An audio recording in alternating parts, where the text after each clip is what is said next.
इदं सुरूपं तथा वा कलत्रं यशश्चारुचित्र धनं मेरुतुल्यम् मनश्चेन लग्नं गुरोरङ्घ्रिपद्मे ततः किं ततः किं ततः किं ततः किम् यदा सन्निधानं गदा मानवामे भवाम्बोधिभारं गदास्ते तदैव इति व्यञ्जयन् सिन्धुतीरे यास्ते तमीळे पवित्रं पराशक्तिपुत्रम्. சுப்பிரமணிய புஜங்க ஸ்தோத்திரம். புஜங்கம்னா பாம்பு நெளிகிற மாதிரி இந்த ஸ்தோத்திரத்தை படிக்கும் பொழுது அப்படி ஒரு அபிப்பிராயம் வரதுனால இப்படிப்பட்டதான ஸ்தோத்திரங்களுக்கு புஜங்க பிரயாச விருத்தம்னு பேரு. அந்த விருத்தத்துல எழுதினதுனால இதுக்கு புஜங்க ஸ்தோத்திரம்னு பேரு. சுப்பிரமணிய சுவாமி மேல நமக்கு அனுகிரகம் பண்ணியிருக்காரு ஆச்சாரியார். அதுல சாதாரணமாக சுப்பிரமணிய சுவாமி தேவாலயங்கள் நீங்க பார்த்தீங்கன்னா ஒண்ணு மலையில இருக்கு, இல்லைன்னா சமுத்திரக்கரையில இருக்கு. இதுக்கு என்ன தாற்பயம் அப்படின்னு ஒரு ஊகம் பண்ற மனுஷாலாம் இந்த சம்சார சமுத்திரத்துல மூழ்கி இருக்க. சம்சாரம்னா என்னது? சம்ஸ்கிருதத்துல சம்சாரம்னு சொன்ன சமயக் சரதீதி சம்சாரா. இங்கும் அலைஞ்சுட்டு இருக்கான். ஒரு இடத்துல பிறந்து ஒரு இடத்துல வளர்ந்து ஒரு இடத்துல போய் உத்தியோகத்துக்காக ஊரெல்லாம் சுத்தி எங்கேயோ போய் நின்று எங்கேயோ இருந்துட்டு இருக்கான். தனக்குன்னு ஒரு இடம் அப்படின்னு இல்லை. பழைய நாட்கள்ல பிரதிஷ்டான்னு சொல்வார். எந்த கிராமத்துல பிறந்தாலும் அங்கே இருப்பா, போறதே இல்லை. எப்பாவது போனோம்னா காசிக்கு போயிட்டு வர, அவ்வளவுதான். ஒரே ஜர்னின்னா காசிக்கு போயிட்டு வந்துடணும். தீர்த்த யாத்திரைகள் எப்பாவது போறது. மீதி சமயத்துல கிராமத்திலேயே இருப்பா. எல்லோருக்கும் அக்னிஹோத்திராதி கர்மாக்கள்லாம் இருந்தது. காலமே சாயங்காலமா அக்னியை சேவை பண்ணணும்.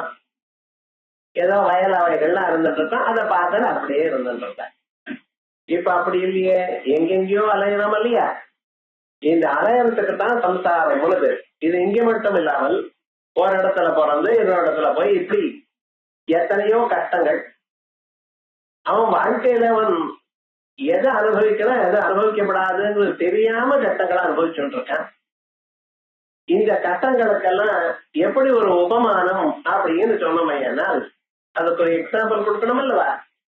சமுத்திரம்னு சொல்லியிருக்கேன். சமுத்திரத்துக்குள்ள என்னென்ன பிராணிகள் இருக்குன்னு நமக்கு தெரியாது. எத்தனை பிராணிகள் இருக்குன்னு நமக்கு தெரியாது. சமுத்திரத்துக்கு ரத்னாகரம்னு பேர். பல ரத்னங்கள் அதுல இருக்கு. ஆனா ரத்னம் இருக்குன்னு மொழி எடுக்க முடியுமா? மேலோடு இல்லையே, ரொம்ப ஆழமான முழுக வேண்டி இருக்கு. எத்தனையோ பிராணிகள் இருக்கு, அதுல இருந்து தப்பிச்சுண்டு வரணும். அதுலயும் இந்த சமுத்திரம்னு சொன்னா அதுல காத்து மண்டலங்கள்லாம் இருக்கா. டிப்ரெஷன் சொல்ல பாருங்க. மனுஷியாளுக்கு மட்டும் டிப்ரெஷன் இல்ல, சமுத்திரத்துக்கும் டிப்ரெஷன். அதுவும் பாருங்க ஏதோ விதமாக சுத்தி சுத்தி சொட்டி அடிச்சு காத்த, அதனால மழையெல்லாம் பெய்யும்படி பண்றது. பிரகிருதி முழுக்க பயப்படுறது அல்லவா? சமுத்திரத்துக்கு இப்படி ஒரு விஷயமா வந்திருக்கு அப்படின்னு சொன்ன. அதுபோல சமுத்திரத்துல நிறைய விஷயங்கள், நிறைய பிராணிகள் இருக்கு, குரூரமான பிராணிகள் இருக்கு. அதே போல நன்மைகளும் இருக்கு. அதே போலயே இந்த லோகத்துல மனுஷர்களுக்கு நல்லது கெட்டது எல்லாம் இருக்கு. நல்லதை ஆசைப்பட்டு அதுக்காக ஆசைப்பட்டு கெட்டதெல்லாம் மாட்டிட்டு இருக்கான். இப்படி இந்த சமுத்திரத்துக்குள்ள மூழ்கி இருக்கக்கூடியதான மனுஷர்களுக்கு ஒரு பாட்டு சொல்றாங்க. என்னமா நீங்க அதுல வந்து தப்பிச்சு வெளியில வரலாம், இங்க ஏதாவது வழி உண்டா? ஒரு மனுஷன் எப்படி நமக்கு வந்ததான துன்பங்களை, அவர்ஜனீயமான துன்பங்களை அதை போக்கணும்னு நம்ம நினைக்கிறோம், போக்க முடியலையே. அதுக்கு வேண்டிய உபாயங்கள்லாம் மற்ற சரீரத்துல ஏதாவது வியாதி வந்து அதை டாக்டர் கிட்ட போறோம், மனசுக்கு வியாதி வந்து இன்னொரு டாக்டர் கிட்ட போறோம். காசு போறோம்னா காசுக்காக ஏதோ முயற்சி சம்பாதிக்க முயற்சி பண்ணிட்டு இருப்பான். இப்படி எத்தனையோ பண்ணிட்டு இருக்கோம். இருந்த போதிலும் எல்லாமே ஃபால்ஸா, முழுமையாக நம்மளால சமாதானம் பண்ண முடியல. ஏதோ இன்னைக்கு ஏதோ சமாதானம் பண்ணிட்டா போல இருந்தாலும் மறுபடியும் வரதே. இப்படி இருக்கக்கூடியதான இந்த தொல்லைகள்லாம் இதை சரி பண்றதுக்கு வழி ஏதாவது உண்டா அப்படின்னு. ஏன்னா நமக்கு தெரிஞ்ச வழிகள் அப்பப்ப சாந்தியை கொடுக்கறது எதுனா சாஸ்வதமான ஒரு சாந்தியை கொடுக்க மாட்டேங்கிறது அப்படின்னு யோசனை பண்ணி அது வேதங்களை அணுக. அத வேதங்கள் சொல்றது, அப்பா உங்க குகைக்குள்ளேயே புத்தி குகைக்குள்ளேயே ஒரு குஹன் இருக்கார். அவருக்கு குஹன் ஏன் பெயர் வச்ச, குகைக்குள்ள இருக்கிறதா யோ வேதமிதம் குஹாயாம் பரமேவ்யோ மன்னு. உங்க புத்தி குகைக்குள்ள இருக்கார். அவர் குகைக்குள்ள இருந்தா தெரியுமா? தெரியாது. வெளியில இருந்தா நம்ம பார்க்கலாம், மறைஞ்சிருந்தா பார்க்க முடியாது. அவர் குகைக்குள்ள இருக்கார், ஆகையால அவரை பார்க்க முடியும். அவரை நாம் பார்க்கணுமே ஆனால் அவர் எங்க இருக்காரோ அங்கே நாமும் செல்லணும் இல்லையா? குகைக்குள்ள அவர் இருக்கார், நாமும் குகைக்குள்ள போகணும். நம்ம குகைக்குள்ள எப்படி போறது தெரியாதே, போறதுக்கு வழி அப்படின்னு உபனிஷத்தில் சொல்றது. இந்த ஸ்தூல சரீரத்துக்கு அன்னமய கோஷம்னு பேரு, அதுக்குள்ள பிராணமய கோஷம், மனோமய கோஷம், விஞ்ஞானமய கோஷம், ஆனந்தமய கோஷம், அதுக்கப்புறம் ஆனந்தமய கோஷம் இருக்கு. அதுக்கும் அப்பாற்பட்டு இருக்கு. அப்படி இத ஒவ்வொன்றும் தெரிஞ்சுண்டு அதெல்லாம் பொய்னு தெரிஞ்சுண்டு அதை தாண்டி அப்புறம் போறதுங்கிறது சாதாரண மனுஷியாளால முடியுமா? முடியாது. ஆகையால் சாதாரண மனுஷியாளுக்கும் அந்த நிலை வரணுங்கிறதுக்காக பகவான் என்ன பண்ணிருக்க, கடற்கரையில இருக்காராம். என்ன சொல்றார்? யதா சந்நிதானம் கதா மானவாமே, மானவாள் மனுஷியாள் மே சன்னிதானம் கதாக, என்னுடைய சமீபத்துக்கு வந்தாலேயானால், சன்னிதானம்னா சமீபம்னு என்ன நினைச்சாலேயானால், என்கிட்ட வந்தாலேயானால் என்ன ஆறது? பவம்போதி பாரம் ததாஸ்தே ததைவா ததைவா. அப்பொழுதே பவ அம்போதி பாரம், சம்சார சமுத்திரம் அதனுடைய கரையை அடைஞ்சு விட்டாங்க. சமுத்திரத்துக்குள்ள மூழ்கி இருந்துட்டான்னு நினைச்சா, ஆனா இப்ப என்னாச்சு? சமுத்திர கரைக்கு வந்தாச்சு. சமுத்திர கரைக்கு வரணுமே ஆனால் என்ன பண்ணணும்? பகவான ஸ்மரிக்கணும், சுப்பிரமணிய சுவாமிய நினைக்கணும், அவர் சமீபத்துக்கு போகணும், திருச்செந்தூருக்கு போகணும். யதா சந்நிதானம் கதா மானவாமே பவம் போதி பாரம் கதாஸ்தே ததைவா. வேற ஒண்ணும் வேண்டாம், பகவான் போய் பாருங்க. அதனாலதான் ஒரு சமுத்திர கரையில இருக்கார். எதற்காக கடற்கரையில இருக்கார்? நீங்க என்ன கிட்ட வந்தேனால் எங்க இருக்க? சமுத்திரத்தை தாண்டி கரைக்கு வந்துட்ட. இத கரைக்கு வந்துட்டோமையானால் நம்ம இஷ்டமா எங்கேயாவது போகணும். ஜலத்துக்குள்ள இருந்தோமையானால் நமக்கு சுவாதந்திரம் இல்லை. சூழல் இருக்கும், பெரிய பெரிய பிராணிகள்லாம் இருக்கும், அது நம்ம கடிச்சுவிடும். முதலைகள்லாம் கடிச்சுக்கலாம், சுழல்ல மாட்டிக்கலாம் நம்ம. அவைகள்லாம் இல்லை பார்த்தீங்களா? கரையில இருந்தா சில்லுன்னு காத்து வரும், துன்பங்கள் ஒண்ணும் இல்ல. அப்படி நீங்க என்கிட்ட வந்தேனால் சமுத்திர கரையில நான் இருக்கேன். உங்களுடைய பவாம்போதி பாரம், இந்த வாழ்க்கையில இருக்கக்கூடியதான துன்பங்கள் எனக்கூடியதான சமுத்திரத்தினுடைய கரையை தாண்டி வந்திருக்கேன் அப்படின்னு காட்டுறாராம். இது வியஞ்சயன் சிந்து தீரேயாத்தே, இது வியஞ்சயன் அப்படி காமிச்சு. அதுக்காகத்தான் அவர் கடற்கரையில இருக்கார். இது வியஞ்சயன் சிந்து தீரேயாத்தே தமிழே பவித்ரம் பராசக்தி புத்திரம் தமிழே பவித்ரம். அவரை நான் ஸ்தோத்திரம் பண்ணுகிறேன். இந்த ஈடேங்கிறது வேதோக்தமான வர அக்னிமேல புரோஹிதம், அந்த ஈடே அக்னிய ஸ்தோத்திரம் பண்றேன். அதே போல சுப்பிரமணிய சுவாமிய ஸ்தோத்திரம் பண்றேன். தமிழே பவித்ரம். அவர் எப்படிப்பட்டவர் சார்? பவித்ரம் பாவனகரம், எல்லோரையும் தூய்மையாக்கிறவர்.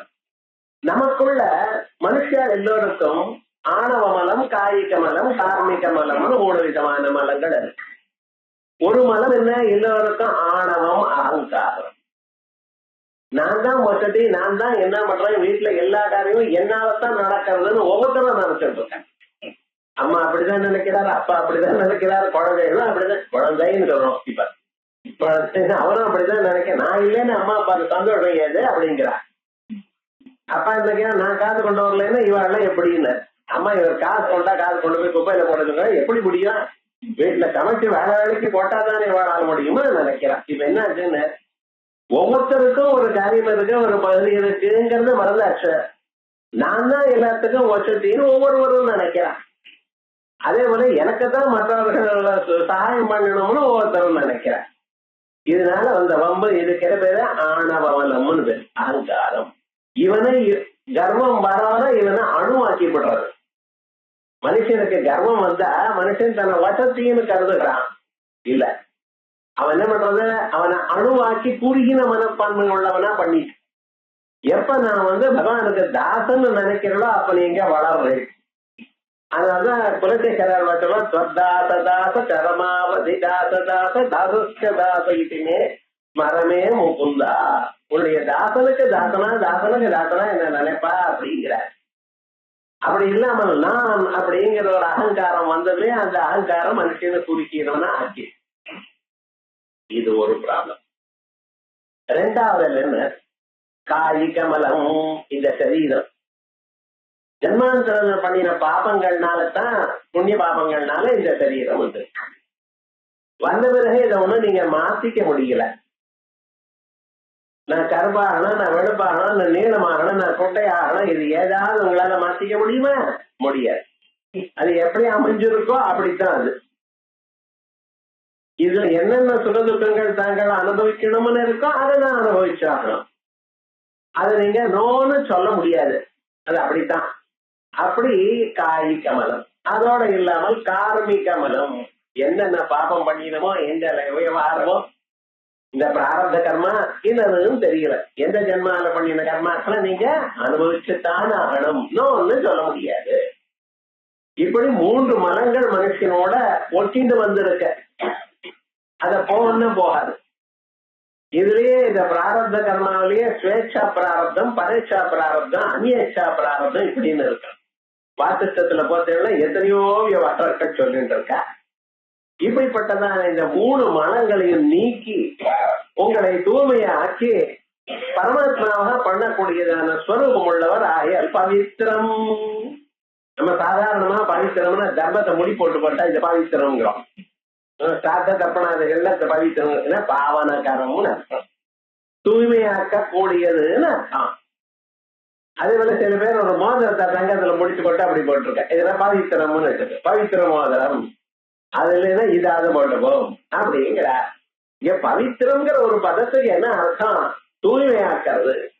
3 விதமான மரங்களும் உங்களிடத்துல இல்லாமல், சேராமல், ஓட்டாமல் பண்ணக்கூடியது. அப்படிப்பட்ட பவித்திரம். தமிழே பவித்திரம். இது எப்படி பண்றார் அவர்? பராசக்தி புத்திரம். வேற யார் தெரியுமோ? பராசக்தி புத்திரம், அம்பாளுடைய குழந்தை. அந்த சக்தின்னு சொன்னாலே போறோம். பராசக்தி உலகத்துல இருக்கக்கூடியதான எல்லா சக்திக்கும் ஆத்தியமா இருக்கக்கூடியதான சக்தி, முதல் சக்தி அந்த சக்தியினுடைய பிள்ளை, அந்த சக்தியினுடைய செல்ல பிள்ளை. அது என்ன செல்ல பிள்ளை? என்ன கடைசி குழந்தையா? அம்மாவுக்கு கடைசி குழந்தைன்னு ரொம்ப இஷ்டமா நான் அப்படி. தமிழே பவித்திரம் பராசக்தி புத்திரம் யதாதம் நிஜானம் கதா மானவாமே பவம்போதி பாரம் கதாஸ்தே ததைவா திவ்யஞ்சயன் சிந்து தீரே ஆஸ்தே தமிழே பவித்திரம் பராசக்தி புத்திரம். இது நல்லா இருக்கு. அதே மாதிரியே சமுதிர கரையில அவர் இருக்கிறதுக்கு இன்னொரு காரணமும் சொல்றார். என்ன காரணம்? பகவான் சமுத்திர கரையிலேயே இருக்கார். லயம் யந்தி துங்கா ததைவ ஆபதஸ்வன்னிதௌ தேவதம்மே இதி ஓர்மி பங்கேம் பிரணாம் தர்சயந்தம் சதா பாவயே ருத்வரோஜே புவந்தம். யதாப்தரங்கா. சமுத்திரம் இருக்க, சமுத்திரத்துல அலைகள். இந்த அலைகள் சின்ன அலைகள், பெரிய அலைகள், இப்படி அலைகள்லாம் நிறைய இருக்கு. அலைகள் எப்பவுமே ஓயாது சமுத்திரத்துல. சில நாட்கள்ல கொஞ்சமா இருக்கும். அமாவாசை பௌர்ணமி இப்படி நாட்கள்ல போன இலையானா ரொம்ப பெருசா இருக்க அலைகள். இந்த அலைகள் இருக்க, ஒரு அலை போனா இன்னொரு அலை பின்னால வந்துட்டே இருக்கும். அதே மாதிரி நம்ம குழந்தைகள் போனாலும் அந்த அலை வரட்டுமா, அது வந்ததுமே அது பின்னால இன்னொன்னு வந்துட்டே இருக்கும். இந்த சமுத்திரத்துக்கு அலைய முடியுமோ, அதே போல மனுஷனுடைய வாழ்க்கையிலையும் அலைகள் இருக்கு. ஷடூர்மிகள். என்னது இந்த ஷடூர்மி? அலைகள் அப்படியே சமுத்திரத்தை விட்டு போகலையோ அதே போல நம்ம வாழ்க்கையில நம்மளை விட்டு போகல. என்னன்னு முதல்ல பசிதா அசனாயா பிபாசா. இந்த பசிதாங்கிற அலைகள் பத்தியா இது மோதிண்டே இருக்கட்ட. ஒரு ஏகாதசிங்கிறோம், சவண நட்சத்திரங்கிறோம், அது அப்படியே இருக்கட்டும்னு இது பாட்டுக்கு உள்ள போட்டாலே இருக்கான். ஏகாச்சமே சிஷ்டமே பஞ்சமே சப்தமே அதை மட்டும் நோன்னு சொல்றதே கிடையாது. என்ன சுவாமின்னு அது தாங்க முடியல. அந்த பசி காலம்பரை எழுந்ததுமே முதல்ல ஏதாவது கேட்கறது. இது முதல்ல. இந்த பசியோடய இன்னொன்னு தாகம். எல்லாரும் எங்க போனாலும் முதல்ல ஒரு பாட்டில் ஜலத்தை எடுத்துன்னு போற பாருங்க. அப்படி ஆயிடுச்சு. ஏன்னா எங்கேயும் தீர்த்தத்தை சாப்பிட முடியல. அவா ஏதோ அவ கையில இருக்கிற தீர்த்தம் தான் பரம பவித்திரமான கங்கா ஜலம்னு நினைச்சிட்டு இருக்கான். எல்லா ஜலமும் ஆதரவு போட்டுதான். அது வெளியில இருக்க ஜலம் நன்னா இல்லாத இவர் ஜலம் தான் நன்னா இருக்கா போலயே தனியை கொண்டது இவருக்கு அப்படி இருக்கா விவகாரம் இருக்கா. இது ரெண்டும் இல்லாம இவாளால இருக்க முடியுறதோ? எப்பவுமே இந்த ரெண்டு தாக்கிண்டே இருக்க மனுஷனு. இது ஒரு ரெண்டு செட்டால. அதே மாதிரி அடுத்தது என்ன, இது பசிதாகம்னு சொன்ன. இன்னொன்னு ஜரா மரணம், கிழத்தனம். டே பை டே ஒவ்வொரு நாளும் நம்ம பார்த்துட்டே இருக்கோம். நேற்றை விட இன்னைக்கு ஒரு நாள் ஜாஸ்தி வாழ்க்கையில. இப்படித்தான் முதல்ல தலையானது கொஞ்சம் கொஞ்சமா நிறைக்க ஆரம்பிக்கிறது. அப்புறம் என்னன்னா கீழே உட்கார முடியல, முட்டுக்கால் வலிக்கிறது. எல்லாருக்கும் நீ ப்ராப்ளம், நீங்க தான் ப்ராப்ளம். எல்லாருக்கும் நீ ப்ராப்ளம். தப்புன்னு சொல்லப்படாது. விவகாரம் என்ன வந்துட்டு இருக்கு, எதனால வருதுன்னு தெரியல. பழைய நாள்ல 80 வயசுலயும் ஆனந்தமா உட்கார்ந்து எழுந்துட்டு பண்ணிட்டு இருந்தா இப்பொழுது முடியல.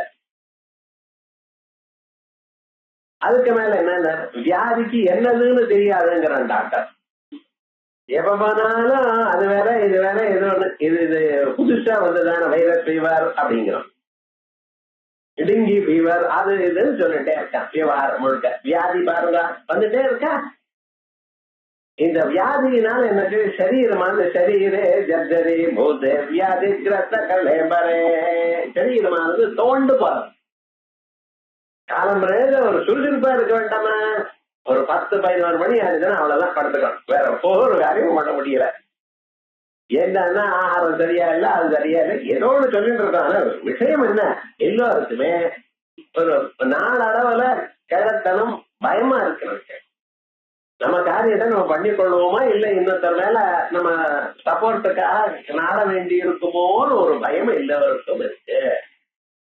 அதுக்கப்புறம் இன்னொரு பயம் என்னடா, மரணம். எப்ப வரும்னு தெரியல, என்னமா வரும்னு தெரியல, அங்க என்ன நடக்கிறதுன்னு தெரியல, அதுக்கு பிறகு நமக்கு எது என்னன்னு தெரியல. எல்லாருக்கும் ஒரே விவகாரம். மேல போனவாழ நம்மளோட ஞாபகம் இருக்குமா இல்லையா, இது ஒரு கவலை. அதான் போயாச்சு.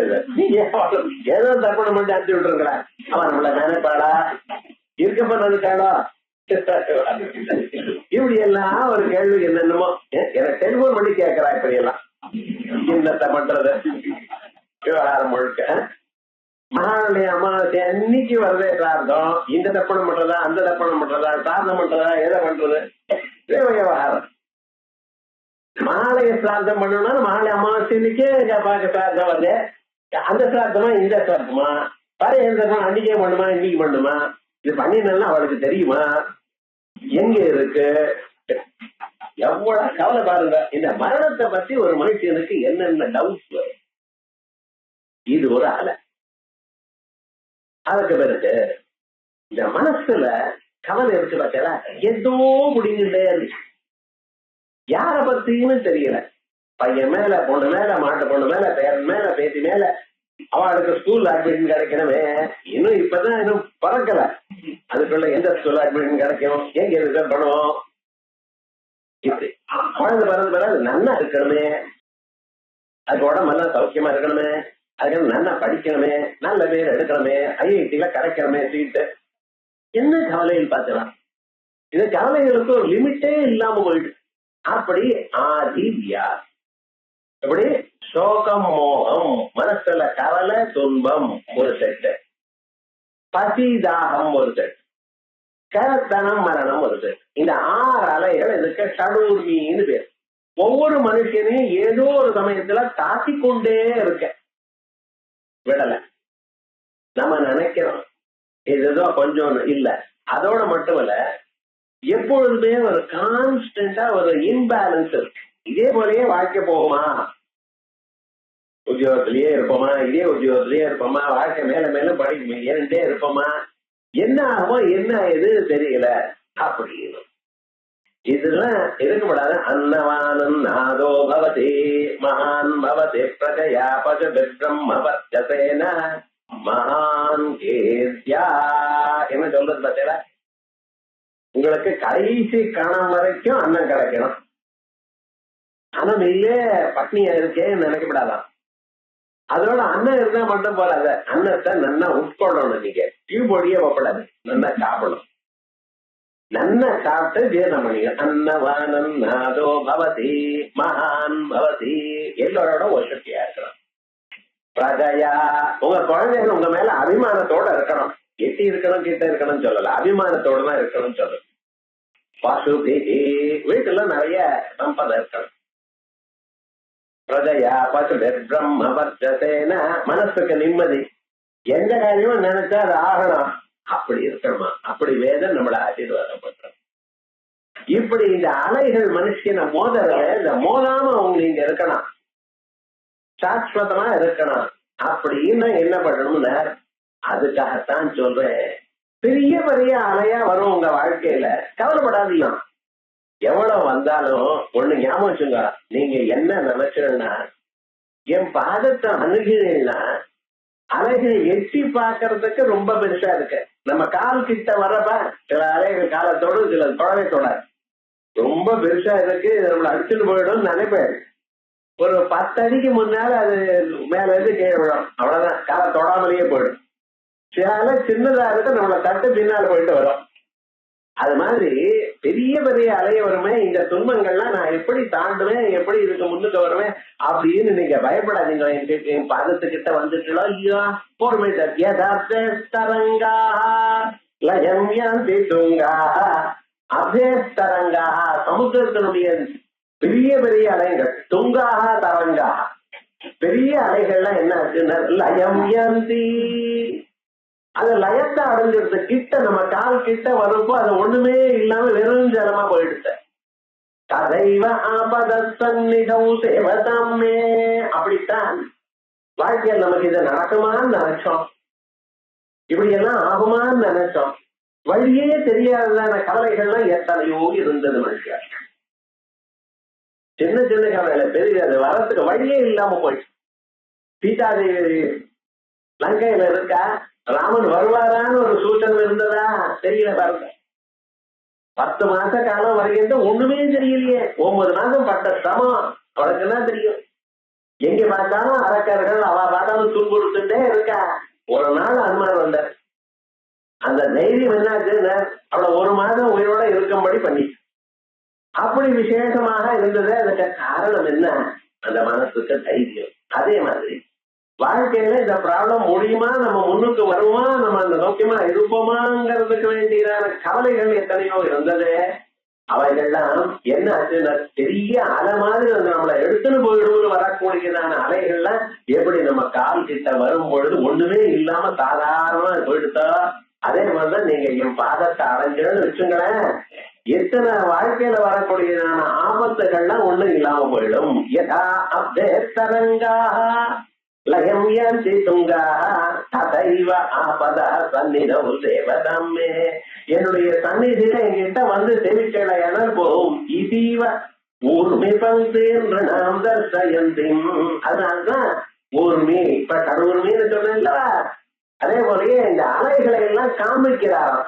பாருங்க, அந்த அலைகள்லாம் பெரிய பெரிய அலைகளை இருக்கா இல்லையா, அது என்ன ஆகும்? என் பாதத்துக்கிட்ட வரப்ப அலை தொடாமலேயே போறது. அதே போலயே நீங்களும் என் பாதத்துக்கிட்ட வந்து விடுங்க, அதுக்கப்புறம் என்ன, ஒரு கவலையும் ஒரு ஆபத்தும் எவ்வளவு பெருசா இருக்குன்னு தங்கள் கருதின போது அது உங்களை ஒன்றும் பண்ணாது. ஏன்னா அது உங்களை டச்சே பண்ணாது, கிட்ட வந்தா தானே. அப்படி சதா பாவையே சரோஜே குகந்தம். அப்படிப்பட்டதான குகப்பெருமாள, அப்படிப்பட்டதான சுப்பிரமணிய சுவாமியே சதா பாவையே, அவர் எப்பொழுதும் நினைக்கிறேன். அவருடைய நாமாவை சொல்லணும், அவருடைய பேரை சொல்லணும், ஒண்ணும் வேண்டாம், நினைச்சா போதும். சரவண பவா, நாணல் காட்டில் பிறந்தவரே. சுப்பிரமணிய சுவாமி அவருடைய ஜென்மாவை பார்த்தோட, ஏன்னா குமாரோத்பத்தி நிறைய புராணங்கள்ல சொல்லியிருக்கு, ராமாயணத்துல சொல்லியிருக்க. விஸ்வாமித்திரர் ராமனுக்கு கதை சொல்றார். அவர் அழைச்சிட்டு போறப்ப சின்ன குழந்தையோ இல்லையா, அவளை கால் வலிக்காம நடத்துதான் அழைச்சிட்டு போகணும். இப்ப பிள்ளைகள் எல்லாம் அழைச்சிட்டு போக முடியுமா? முடியாது. நடத்துதான் அழைச்சிட்டு போற. இவளை கால் வலிக்காம இருக்கணுங்கிறத கதைகளை சொல்ல ஆரம்பிச்சார். அதே போல சுப்பிரமணிய சுவாமி உற்பத்தியும் சொல்ற. பரமேஸ்வரனுடைய ஒரு வீரியமானது கீழே விழுந்து அதை தாங்க முடியாம போய் கங்கையில போட்டான். அந்த கங்கையில கொதிக்க ஆரம்பிச்சுதான். பாருங்க, கங்கா ஜலம் எவ்வளவு, எத்தனை லிட்டர் ஜலம் ஓடுறது, அப்படி அது முழுக்க அப்படியே கொதிச்சு இதா போட ஆரம்பிச்சிருந்தான். அவ்வளவு வீரியம் அது.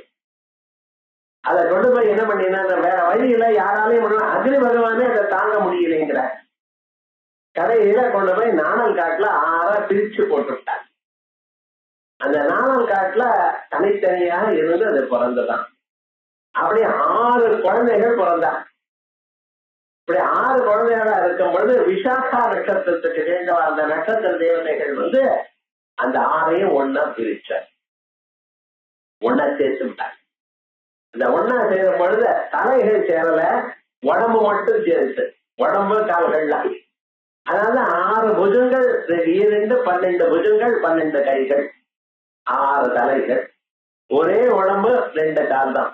அப்படி வந்த அதனாலதான் அவருக்கு சரவண பவா அப்படின்னு சொல்லிட்டு. சரம்னா நாணல், வனம்னா காடு, நாணல் காட்டுல பிறந்தவர். இது என்னத்தை குறிக்கிறது? பரமேஸ்வருடைய சாட்சாத் ஸ்வரூபம் அவர்.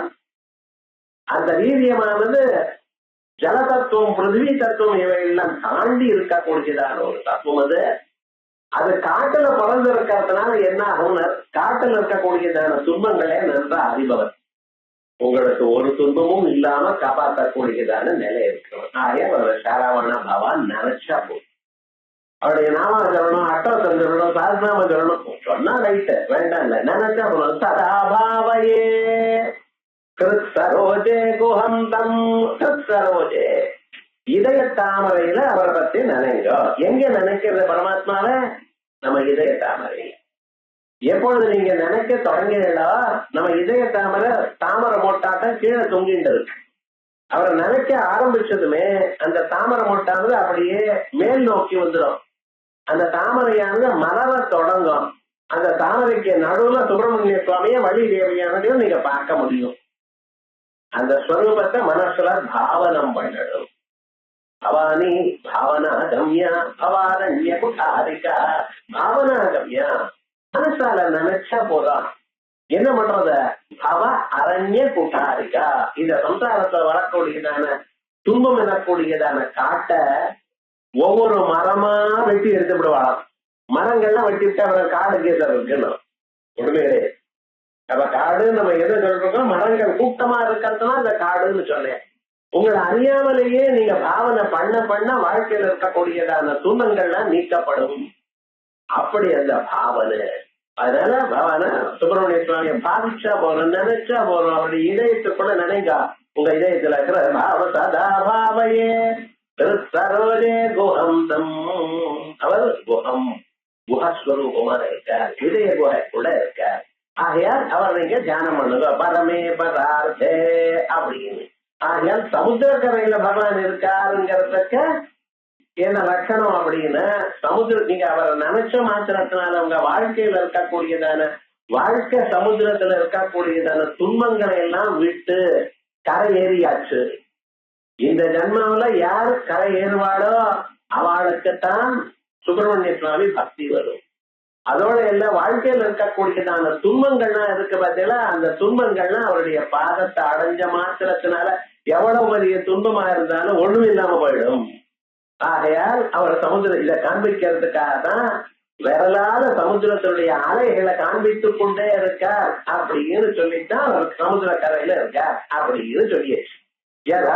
தரங்காக லயம் யந்தி துங்காக ததைவ அப்படியே ஆபத சந்நிதௌ தேவதம்மே.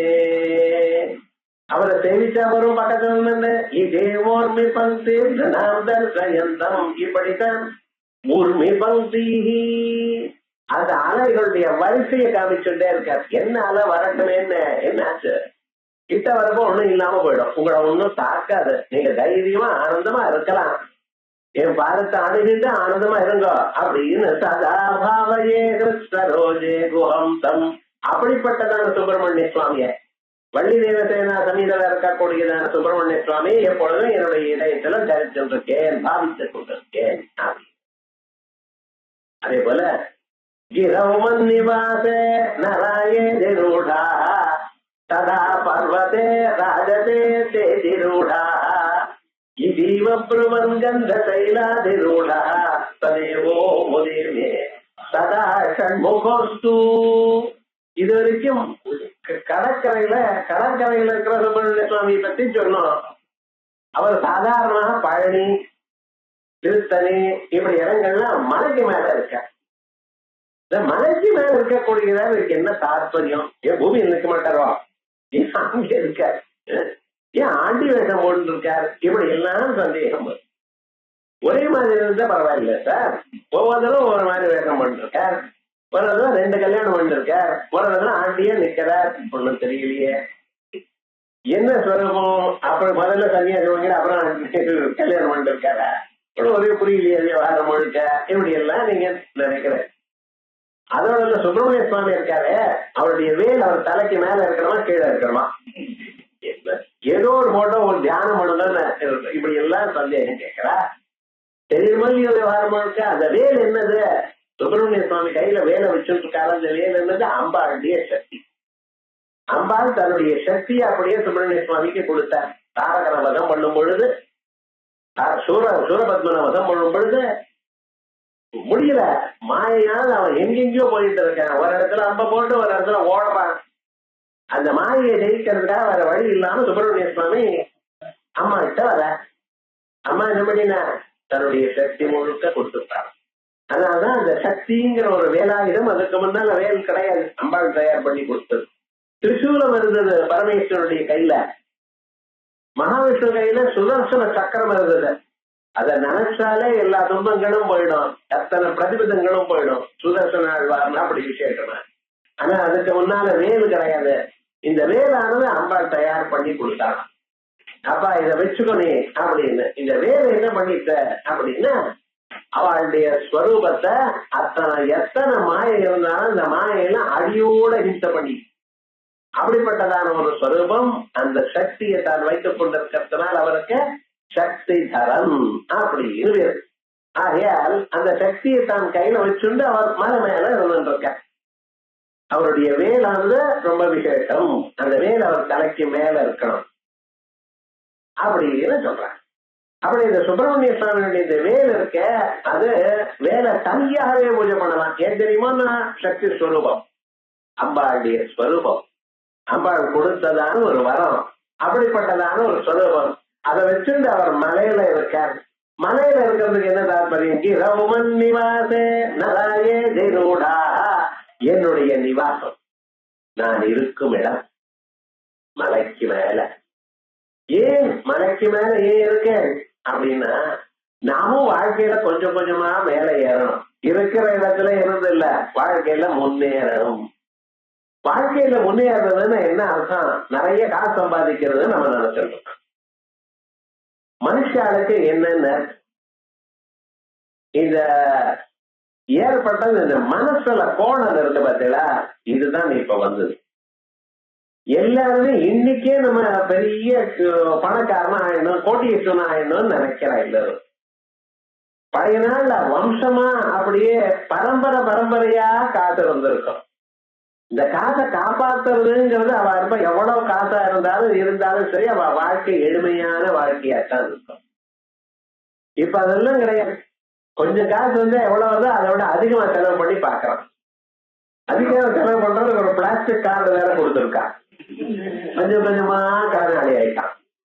உத்தியோகத்துல சேர்ந்ததுமே கடனாளி தான். ஒரு வீடா வாங்க, ஒரு காரை வாங்க, இதெல்லாம் வாங்க, இல்ல கடனாளியா இருந்தே வாழ்நாள் முழுக்க கிடக்கிறது. என்ன பண்றோம்?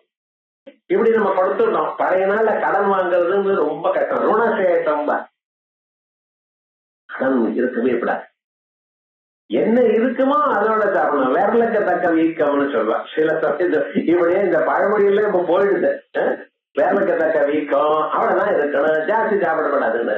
இந்த மனுஷனுக்கு என்ன ஆயிடுது? இப்ப வர வர மனசுல கோணல் ஏற்பட்டு போய், மனசுல கோணல் ஏற்பட்டா அதை சரி பண்றதுக்கு என்ன வேணும்னு நூலை பிடிக்கணும். பழைய நாள்ல என்ன பண்ணுவான், இந்த ஷவர் எல்லாம் கட்டுறவா எல்லாம் பார்த்தீங்களா மேஸ்திரி, அவர் என்ன பண்ணுவார், அது நேரா இருக்கா இல்லையான்னு நூலை வச்சு பார்ப்பார். ஒரு கல்ல கீழே கட்டிட்டு மேல வந்து அப்படியே விட்டுவார், கரெக்டா நேரா இருக்காது. அதே போலயே நாமும் நூலை வச்சு பார்க்கணும். அவர் நூலை பிடிப்பார், நாம நூலை படிப்பார். நூல்களை படிக்கணும். மனுஷன் எப்படி படிக்கணும்? நூல்களை ஏன் படிக்கணும்? உபனிஷத்தை வாசிக்கணும், சூத்திர பாஷையை வாசிக்கணும், பகவத்கீதை வாசிக்கணும், இது போல பிரகரணங்களை வாசிக்கணும். எதற்கா? அப்பதான் வாழ்க்கையில நமக்கு முன்னேறதுக்கு வழி தெரியும். என்னமோ ஏதோ அப்படின்னு எல்லோரும் போற மாதிரி நம்ம போயிட்டே இருக்கோம். கம்யஸ்தானம் தெரியலையே. சாஸ்திரம் தஸ்மா சாஸ்திரம் பிரமாணந்தே காரியா காரிய வியவஸ்திதம். எது நீ பண்ணணும், எது பண்ணப்படாதுங்கிறதுக்கு உனக்கு சாஸ்திரம்னு ஒண்ணு இருக்கப்ப. அந்த சாஸ்திரத்தை பார்த்து அதுக்கு தகுந்தா போல நடந்துக்கணும். நம்ம பெரியோர்கள் அந்த சாஸ்திரத்தை சுலபமாக சித்தர்கள் பாட்டலையும் இந்த தெய்வத்தினுடைய பாட்டலையும் சொல்லியிருக்கா. அதெல்லாம் நம்ம வாசிக்கணும். இந்த நூல்களை வாசிக்காம போச்சு பார்த்தீங்களா, இதுதான் மனுஷனுக்கு இன்னைக்கு ஏற்பட்டதான விவகாரம். நான் வாசிக்கல சார், பார்க்கிறேங்க. எதை கேட்டாலும் சரி, பெரியவாளா இருந்தாலும் ஏதோ ஒரு மீட்டிங் ஒரு 10 நிமிஷம் பேசுங்க, கூகுள்ல போய் சர்ச் பண்ணினேன்னா அங்க இருக்கிறதெல்லாம் தப்பு. முழுக்க யாரோ ஏதோ தெரியாதவன் அவன் எழுதி போட்டிருக்கான், அதை இவன் படிச்சுட்டு அதை வந்து சொல்றான். விவகாரம் எல்லாம் தப்பு தப்பா இருக்கு. சாஸ்திரம் சம்பிரதாய ரீதியா வாசிக்கணும். அதை வாசிச்சு அதனுடைய தத்துவம் என்னன்னு தெரிஞ்சுட்டு நம்ம வாழ்க்கையில அனுபவிச்சிருக்கணும். நம்ம முன்னோர்கள வெறும் புஸ்தகத்துல இருக்கிறது சொல்லல, புஸ்தகத்துல இருக்கிறது அவ படிச்ச பிறகு தன் வாழ்க்கையில அதை அப்ளை பண்ணிட்டா, அதை அனுபவிச்சு சொன்ன. ஆகையால் அவ சொன்ன வார்த்தைக்கு ஒரு மதிப்பு இருந்தது. இப்ப இருக்கிறவா ஏதோ இன்டர்நெட்ல டவுன்லோடுன்னா ஒண்ணும் ஒரு லோடும் இல்லை, ஒருத்தன் அப்லோடுன்னா ஒருத்தன் டவுன்லோடுன்னா வெளியே அவ்வளவுதான், சரியா வரலையே.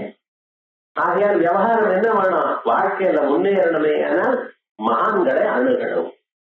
அவ அனுபவிச்சவா, அவ அனுபவிச்சதான தத்துவத்தை எடுத்து சொல்வா, அதை நாம் பார்த்து நம்ம வாழ்க்கையில கொண்டு வரணும். இப்படி வாழ்க்கையில மனுஷன் முன்னேற உண்மையை பேசணும். சத்தியம் வதா தர்மம் சதா சுவாத்தியாயான்மா பிரமதா. உண்மையை பேசு. எப்படிப்பட்டதான கட்டம் வந்தாலும் உண்மையை பேசு, உண்மையை விட்டுறாத.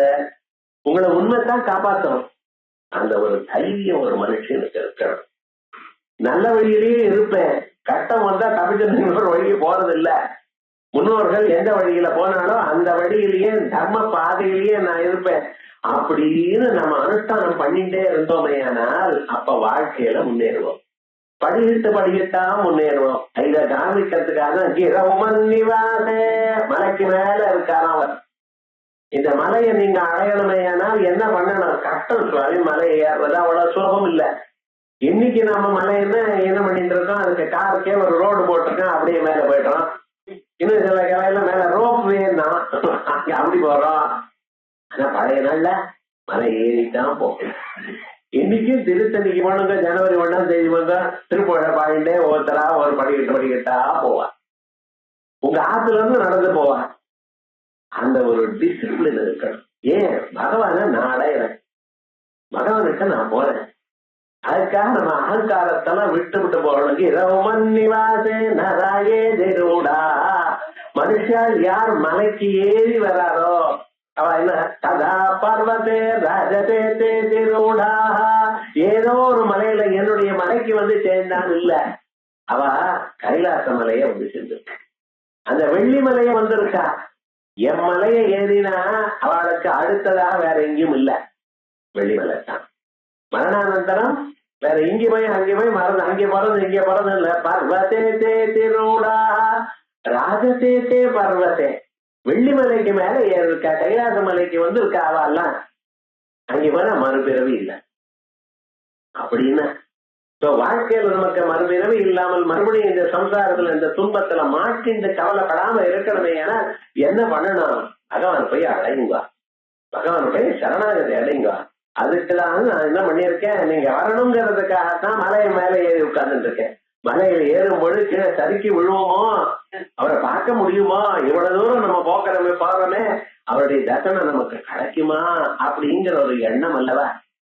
எந்த மலையை நீங்க ஏறும் பொழுது மேல இருக்கிற கடவுளை பார்க்கணுமே, என்னடா இவ்வளவு கவலையா இருக்கே அப்படின்னு ஒரு எண்ணத்தெல்லாம் நம்ம போயிட்டு இருக்கோம். அந்த பாவனை முக்கியம். மனுஷனுக்கு மலை ஏறுறதுன்னு ஒண்ணு இல்ல, ஏறும் பொழுது நமக்கு இந்த சார்த்தகமானமே பகவத் தர்சனம் ஏற்படணுமே, அவருடைய அருள் கிடைக்கணுமே என்றதான எண்ணத்தோடையே ஒவ்வொரு அடியா போயிட்டே இருக்கான். படிக்கிட்டா போறான். இந்த ஒரு மனுஷனுக்கு மனசுல ஒரு எண்ணம் வரணும். ஏழுமலையான பாக்கிறதுக்காக 7 மலை ஏறி போல பார்த்தேடா, எவ்வளவு கஷ்டம். அந்த கதை காலிகோபுரம் ஏறப்போ எனக்கு இருக்க சக்தி எல்லாம் போயிடுச்சு. பஸ்ல ஏறப்போ என்னால முடியலங்க, இப்படி எப்படி திரும்பலாம். அங்க மலை ஏறி போனா ஒரு மனுஷனுக்கு ஆடையவா அவரை தரிசனம் பண்ணும் அப்படின்னு தரிசனம் கிடைக்குமான்னு ஒரு மனசுல சிந்தை இருக்கு பார்த்தா, அதுவே போருங்கிற அந்த மனசுல ஒரு எண்ணம், ஒரு திருப்தி, அவரிடத்துல இருக்கக்கூடியதான ஒரு பாவனை நமக்கு என்ன பண்றது, இந்த சம்சாரத்துல துன்பத்தை நீக்கி மறுபடியும் பகவான் இடத்துல சேர்க்கிறது. அதனால இரவுமன்னிவாது நராயே திரூடா சதா பர்வதே ராஜசேதே அதிரூடா. அப்பொழுதே அவ ரகத பர்வதத்துல வெள்ளி மலையில ஏறி உட்கார்ந்தாச்சு.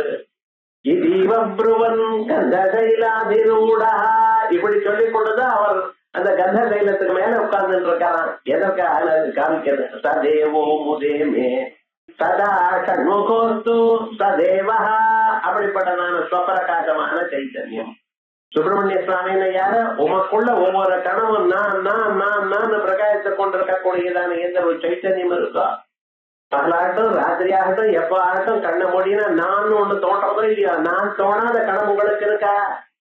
வேற யாரையும் நீங்க நினைக்காம இருக்கலாம். நான் இருக்கேன்னு ஒரு இருக்கேனா இல்லையான சந்தேகம் யாருக்காவது வரதா? பைத்தியத்துக்கும் வராது. நான் இருக்கேன், எல்லோருக்கும் நான் எனக்கூடியதான் நிச்சயம், ஆத்மஸ்வரூபத்துல நிச்சயம் உண்டு. அந்த ஸ்வரூபம் பகவான். சதேவோ முதேவே, எனக்கு எப்பொழுதும் சந்தோஷத்தை கொடுக்கட்டும். மனுஷனுக்கு என்ன வேணா சந்தோஷம். சந்தோஷம்னு சிரிக்கிறது இல்ல, மனசுல நிம்மதி, ஒரு சாந்தி. மகீதையில சொல்லும் பொழுது சாந்திம் நிர்வாண பரமாம் மத்தம் காமதி கச்சதி. நிர்வாணம் சரீர சம்பந்த தொல்லை இல்லாதான் ஒரு நிம்மதி. அப்படி நிம்மதியா இருக்கக்கூடியதான ஒரு பரிபூர்ணமான ஒரு ஆனந்தம் இருக்கு பார்த்தீங்களா, அது எனக்கு கொடுக்கணும். ததே ஓமுதேமே சதா ஷண்முகோஸ்து. இப்படிப்பட்டதான சுப்பிரமணிய சுவாமி அவருக்கு ஷண்முகா அப்படின்னு. ஏன்னா 6 முகங்கள் என்ன, 4 வேதங்கள், புராண இதிகாசங்கள், ஆகமங்கள் எல்லாத்தையும் எப்பொழுதும் வெளிப்படுத்திட்டே இருக்கார். அதனாலதான் அவருக்கு ஷண்முகா. அத்தனை ஆகமங்களும் அவரால் தான் வந்தது. அதோடு மட்டுமல்ல 4 வேதங்கள் மறைகள் எல்லாம் அவர் முகத்திலிருந்து வந்தது. அஸ்ய மகதோ பூதஸ்ய நிஸ்வசிதமே தத்யதர்வேதோ யஜுர்வேத சாமவேதோ அதர்வாங்கிரசா அப்படின்னு அத்தனையும் அவருடைய முகத்திலிருந்து அந்த ஒரு சுத்தமான ஒரு சைத்தன்யத்திலிருந்து வந்ததனால்தான் இவைகளுக்கெல்லாம் ஒரு விசேஷமான ஒரு நிலை. அப்படிப்பட்டதான சண்முகா சுப்பிரமணிய சுவாமி எங்களுக்கு க்ஷேமத்தை கொடுக்கட்டும், மனசுக்கு நிறைவை கொடுக்கட்டும். கிரௌமன்னிவாசே நராயே அதிரூடாக. எப்பொழுது மலைக்கு வந்து சேர்ந்தாளோ, மலையை ஏறதுக்கு வந்துட்டாளோ, தரா அவ மலையை மட்டும் ஏறல, அவ வாழ்க்கையில வெள்ளி மலையை ஏறிட்டு இருக்கா, மறுபடியும் பிறக்க போறதில்ல. இது இவப்ருவன், இது சொல்றதுக்காக கந்த கைலாதிரூடா மலையில ஏறி உட்கார்ந்து இருக்காரு. சதேவோ முதேமே.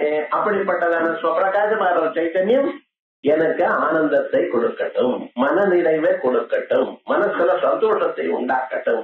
சதா ஏதோ ஒரு க்ஷணம் சத்தியமா இருக்கேன் சார், எப்பொழுதும் இருக்கு. வாழ்க்கையில எப்பொழுதும் ஒரு துன்பம் வரப்படாது.